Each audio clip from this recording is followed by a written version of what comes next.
Hey, what's up guys, TechTine here and I'm back again with a brand new video. So before I begin this one, I want to thank you all so much for watching. If you're new to the channel and you want to be a subscriber, hey, consider doing so. A lot of great content is coming really soon. If you are a subscriber, thank you. So with that being said, today I'm going to be playing the Devil's Advocate, where I talk about the things that I do not like about the Moto G5G 2024 model now that I've been using this phone for a month.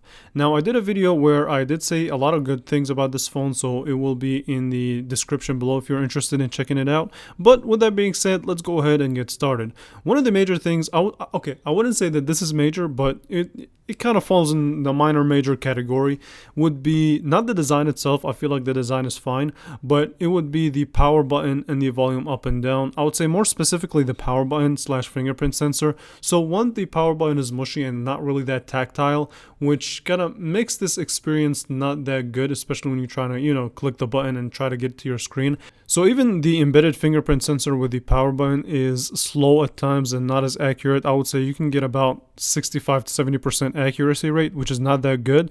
But yeah, that's basically the minor major things about the design itself. Now, a major thing would be the display. So here are the things that I don't like about the display, beginning with its resolution. So this one has only a 720p display. It's a large display, but it is only 720p, and it does have kind of a reflective coating on it, which kind of can be intrusive at times. A 720p panel, it's an IPS LCD panel, and I would want to say this. I wanted this panel to be good, but it's pretty similar to last year's panel. I would say another thing that I don't like about this panel is the fact that you can see bleeding when you get closer to the phone. So if you look at the edges, you'll kind of see that the IPS panel actually bleeds. It's more pronounced on white backgrounds than colored backgrounds, so it might not be a big problem. However, I do have to go back and say that this phone is only 720p. It does have a nice refresh rate. I would rather choose a 1080p. I would keep it IPS if they don't want to spend the money and make it OLED, but I would choose 1080p over a higher refresh rate. Now, another thing that I want to discuss is the fact that this display does not really get all that bright. So 400 nits of max brightness, which means in outdoor conditions and bright sunlight, it makes it harder for you to look at your display and enjoy your content or enjoy whatever you're doing on your phone. Now, the other thing that I want to discuss that I don't like about this phone would be in the camera system itself. So this phone does have a main sensor of 50 megapixels, and it does have a macro sensor. My problem with this camera, I would say image quality is entry level. It's acceptable for the price point. It's not the best, but it's acceptable. However, one of the things that I wish that this phone had would be a wide angle lens, right? So that macro sensor, that I can guarantee you that a really small percentage of people are going to be using it, is kind of useless. A wide angle lens would be more usable in my opinion if you want to get more people in your shot, because a macro sensor is just there to get you closer to your objects, unless you take really macro photography, and the macro sensor on here is only 2 megapixels, so it's already not high resolution, but that's besides the point. The other thing that I feel like is messed up about this camera is the video quality. So it does claim that it shoots at 1080p at 30 frames per second, but the video capability of this phone is just not it at all, and you can think of it as a washed up 720p video camera. So there's that for you.